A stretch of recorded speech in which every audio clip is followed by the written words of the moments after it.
तर नमस्कार मंडळी, कसे आहात तुम्ही? मजेत ना?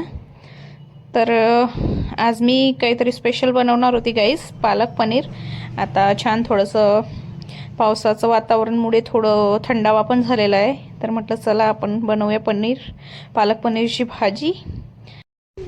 तर आता मी इथं घेतली पालक, छान फ्रेश हिरवीगार, आणि त्या पालकला मी आता घेणार आहे उकडून.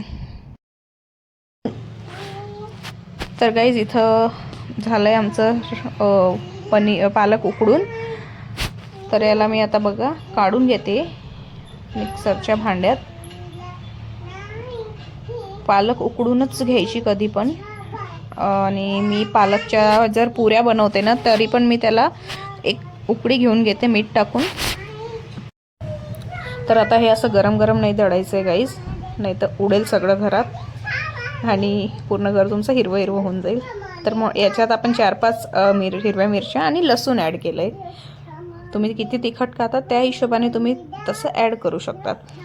तोपर्यंत ते थंड होईपर्यंत मी इथं घेतलं आहे कढईमध्ये तेल, त्याच्यात छान जिरं टाकलं आहे. त्याच्यानंतर कांदा टाकायचा, बारीक चिरलेला कांदा टाकायचा, आणि कांदा हा एकदम बारीकच चिरायचा, आणि छान लाल होईपर्यंत याला परतून घ्यायचा कांदा, आणि छान होऊ द्यायचा. तोपर्यंत आपण प्युरी तयार करून घेऊया. तर इथं बघा माझी प्युरी झाली रेडी, किती छान दिसते हिरवीगार. प्युरी झाल्यानंतर मी टमाट्यांची प्युरी करून घेणार आहे, टमाटरची प्युरी. तर याच्यात छान आता कांदा लाल झाला होता, मी याच्यात थोडंसं आता हिंग टाकला आणि धने पावडर टाकलं छान, आणि बेसिक मसालेच टाकायचे आहेत आपल्याला, फार काही जास्त हे नाही करायचं आहे. धने पावडर चांगलं थोडं जास्त टाकायचं, हिंग थोडंसंच टाकायचा असतो. आणि याच्यात मी ॲड केली आहे टमाटरची प्युरी. ही टमाटरची प्युरी हिरवी दिसते कारण मी त्याच भांड्यात त्याला पिसून घेतलं आहे, तर कन्फ्यूज नका होऊ. तर याला छान आता मी मिक्स करून घेणार आहे, एकजीव करून घेणार आहे, आणि थोडा वेळ होऊ द्यायचं आहे अजून. मग त्याच्यानंतर आपल्याला त्याच्यात थोडी चटणी किंवा गरम मसाला ॲड करायचा असेल. ऑलरेडी मी 4 हिरव्या मिरच्या टाकल्या होत्या, त्याच्यामुळे मी चटणी एकदम कमी टाकली आहे, तुम्ही बघू शकतात. चटणी टाकल्यानंतर त्याच्यात मी थोडासा गरम मसाला पण ॲड केलेला आहे, जो की माझा घरचाच आहे.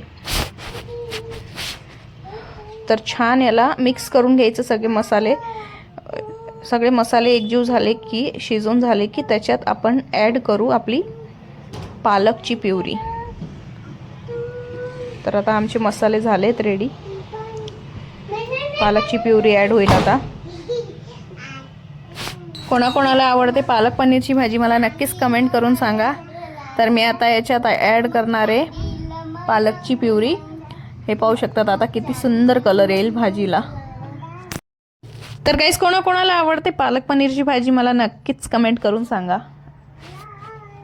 तर आता याला छान एकजीव करून घेऊ, आणि मग याच्यात आपण काय ॲड करणार आहे लास्टला? पनीर. मला खूप आवडतं पनीरची भाजी नॉर्मली, पण मला खूप आवडते भुर्जी वगैरे. आणि याच्यात पाणी वगैरे काही जास्त ॲड करायची गरज नसते, अशीच बनवायची असते पालक पनीर. कोणी अशी मसालेवाली पण बनवतं, जो की मला बिलकुल नाही आवडत. आणि बघा मी लास्टला याच्यात पनीर ॲड केलं. फायनली आपली पालक पनीर आहे रेडी. एकदम छान प्युअर बाहेरसारखी दिसते एकदम. असाच कलर आला पाहिजे पालक पनीरला. तर आता मी तुम्हाला खाऊन दाखवते, सांगते कशी आहे टेस्टला.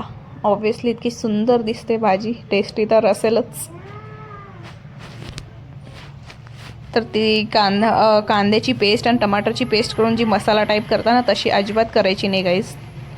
पालक पनीर तशी खातच नाही, अशीच खायची. तर माझं एक्सप्रेशन बघूनच तुम्ही समजू शकतात की किती टेस्टी झाली असेल. तर माझा आजचा तुम्हाला हा व्लॉग आवडला असेल तर नक्कीच लाईक, सबस्क्राईब, शेअर करा, फॉलो करा. तर चला भेटूया नेक्स्ट